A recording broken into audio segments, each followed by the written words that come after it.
গত কয়েক মাসে বিএনপির সঙ্গে অন্তর্বর্তী সরকার ও বৈষম্য বিরোধীদের বিভিন্ন ইস্যুতে টানাপোড়েন দেখা গেলেও এখন নির্বাচন, সরকার ও রাজনৈতিক দল গঠন প্রসঙ্গে রীতিমতো মুখোমুখি অবস্থানে দুই পক্ষ।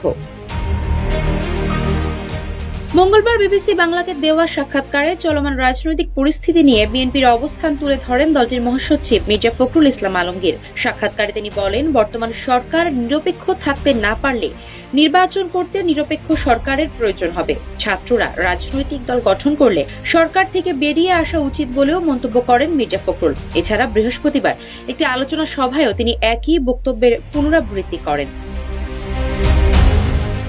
তার বক্তব্যের তীব্র প্রতিক্রিয়া জানান সরকারের দুই তরুণ উপদেষ্টা নাহিদ ইসলাম ও আসিফ মাহমুদ। কড়া সমালোচনা করেছেন বৈষম্য বিরোধী ছাত্র আন্দোলনের আহ্বায়ক হাসনাত আব্দুল্লাহ। তারা তিনজনই সামাজিক যোগাযোগ মাধ্যম ফেসবুকে তাদের বক্তব্য তুলে ধরেছেন।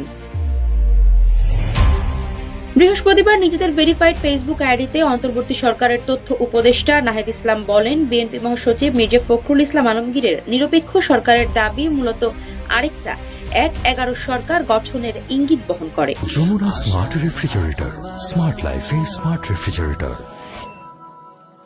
নাহিদ বলেন, ১/১১ বন্দোবস্ত থেকেই আওয়ামী ফ্যাসিজমের উত্থান ঘটেছিল। বিএনপি মহাসচিবের বক্তব্যে সামনে আরেকটা ১/১১ সরকার, সংসদীয় সংখ্যা গরিষ্ঠতা ও নতজানু পররাষ্ট্রনীতির ধারাবাহিকতা এবং গুম, খুন ও জুলাই হত্যাকাণ্ডের বিচার না হওয়ার আলামত রয়েছে।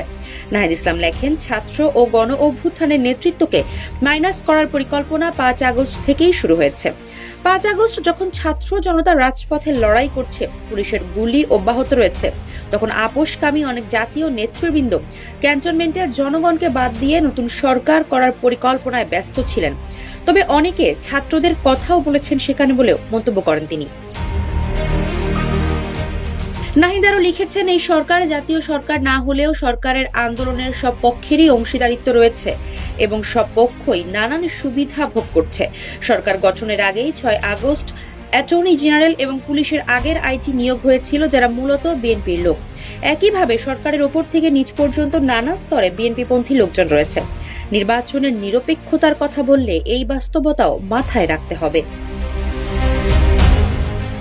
অন্যদিকে সরকারের যুব ও ক্রীড়া উপদেষ্টা আসিফ মাহমুদ সজীব ভুইয়া বলেছেন, উপদেষ্টাদের কেউ রাজনীতি করলে সরকার থেকে বের হয়েই করবে।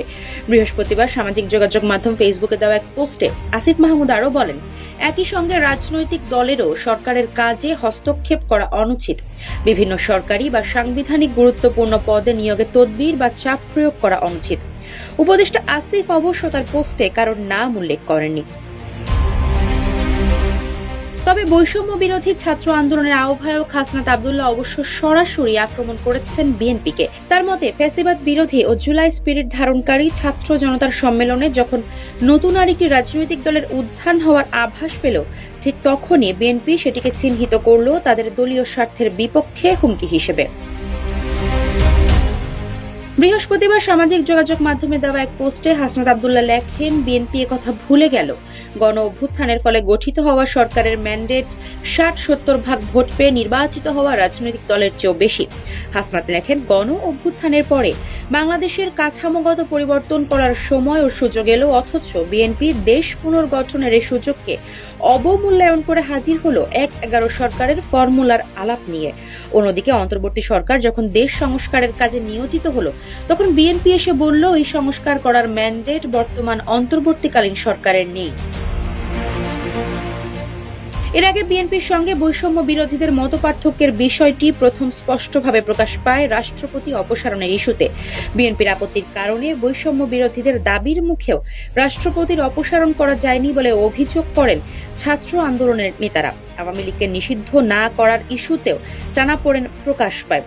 গত বছরের শেষ দিকে জুলাই বিপ্লবের ঘোষণাপত্র ঘিরে উত্তেজনা দেখা দেয় রাজনীতিতে।